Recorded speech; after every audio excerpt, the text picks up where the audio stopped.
Ouah, je galère ce matin, c'est un délire. Bon, ben let's go.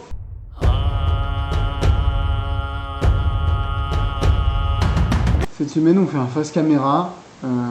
J'ai rien filmé de la semaine. Pourquoi?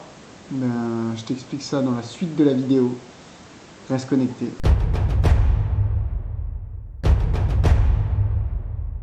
Cette semaine, ça a été très diversifié. Bon, rien de très concret sur le terrain, c'est vrai.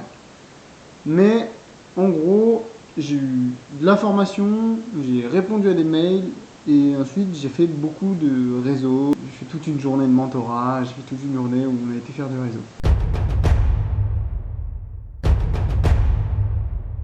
La formation, c'est une formation qui définissait un peu mieux le projet. C'était vraiment pas mal. D'autant que ça me permet aujourd'hui d'utiliser ça pour rappeler qu'est-ce que le projet.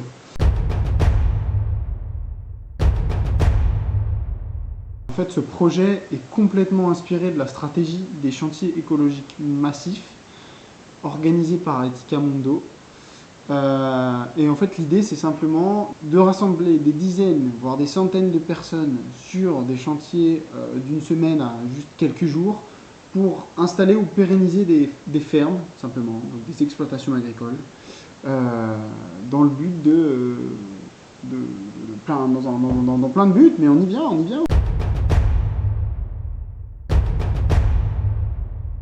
Bon, déjà, le premier rapport à la société, c'est de la pure création d'emplois et de la pérennisation d'emplois agricoles, simplement.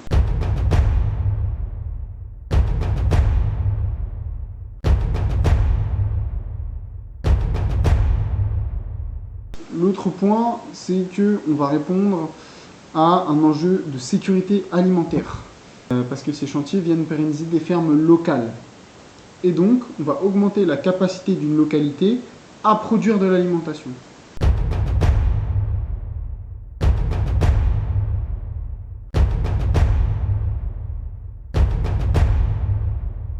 Ensuite, ces chantiers répondent à un enjeu écologique qui va être simplement, comme on va pérenniser des fermes locales, on va réduire le temps de transport pour apporter de la nourriture, et donc déjà toute la pollution générée par le transport, par le stockage, par toutes ces choses-là, va être énormément réduite.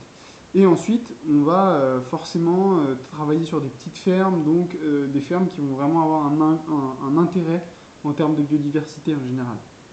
Ensuite, le dernier enjeu de pourquoi ces chantiers, c'est le faire ensemble.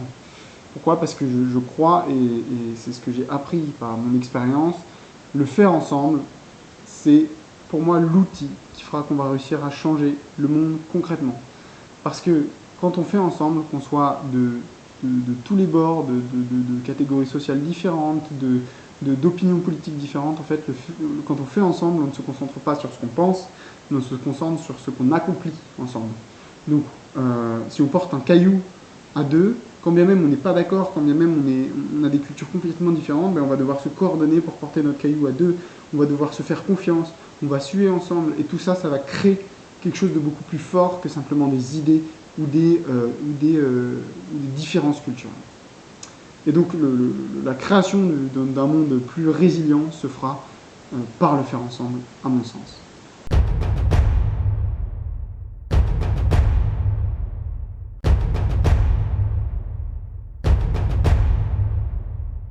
Pourquoi il va aider les agriculteurs? Il va les aider sur 3 volets. Le premier, ça va être une aide physique sur des tâches simples. En gros, ce qu'on va faire chez les agriculteurs, ça va être des tâches qui sont souvent relativement simples, physiquement dures et qui peuvent être très chronophages pour les agriculteurs. C'est souvent des tâches qui ne sont pas leur centre de compétences. Donc typiquement, monter une barrière, défricher une zone, bref, vider des hangars pour faire de la place, pour faire du stockage, bref, toutes ces choses, c'est des choses qui peuvent vraiment leur faire gagner du temps et qui contribuent, certes, pas directement parce qu'on va pas planter de légumes, mais qui contribuent à la sécurité alimentaire, parce que ça permet à l'agriculteur de se concentrer sur la production de légumes, ou de tout type de nourriture, lait, viande.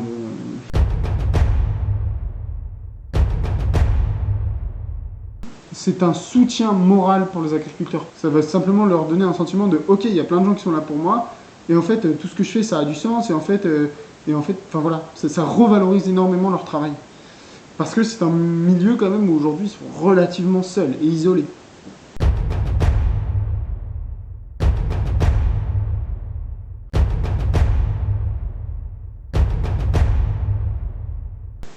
Et enfin, c'est aussi le troisième enjeu et un gros enjeu de ce type de chantier. Comme il va y avoir beaucoup de monde, ça va forcément attirer en termes de communication, ça va attirer des médias, ça va créer du bruit autour d'une ferme, ça va simplement créer un événement qui va la mettre en valeur.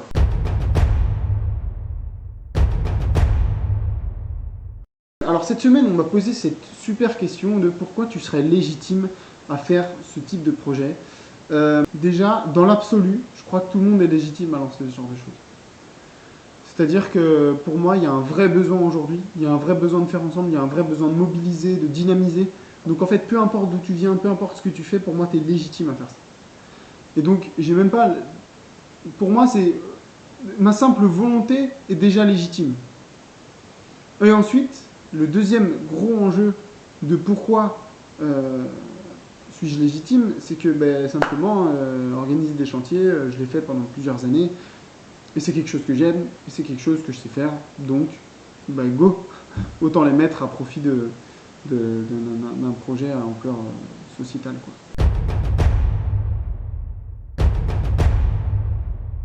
Cette semaine, j'ai atteint aucun des objectifs dont je vous avais parlé la semaine dernière.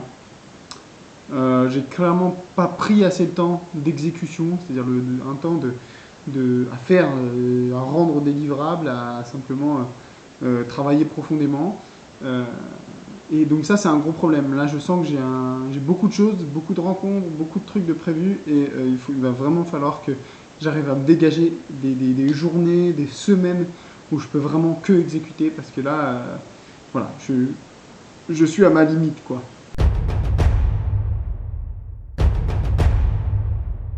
Mais du coup, malgré tout, cette semaine a été très positive. J'ai été à un événement organisé par Ashoka, en partenariat avec Schneider Electric, sur du mentorat.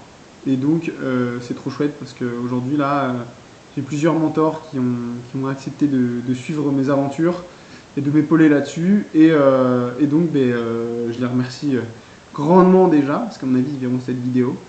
Et j'ai été au salon Change Now, dans lequel j'ai pu faire des très bons contacts. Mais bon, tout ça, s'il se passe des trucs, vous le saurez très vite.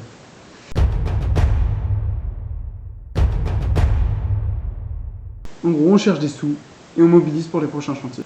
Et tant qu'on parle de ça, je vous rappelle qu'il y a 2 prochains chantiers de prévus, bientôt un 3e. Bref, vous aurez toutes les infos juste après. A bientôt, les mains dans la terre.